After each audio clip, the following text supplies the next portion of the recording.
How to contact American Airlines. Hey everyone, welcome back to today's video. In today's video, I'll show you how you can contact American Airlines customer support for any type of reference. So make sure to watch the video till the end. Now I'm on the official website or the help support page of AA.com, which is AmericanAirlines.com.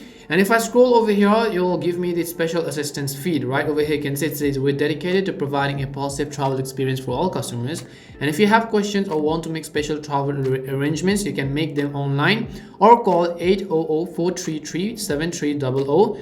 For hearing or speech impaired assistance, dial 711 to be connected through the National Relay Service. So this number right over here is actually the American Airlines customer support number, for which I'll also make sure to leave in the description box. You can simply go ahead and then call this number for any type of amendments. Make sure to also enter the code, which is actually 1 if you need the country code. But then for any type of general assistance, they are going to help you with it because this is a direct number.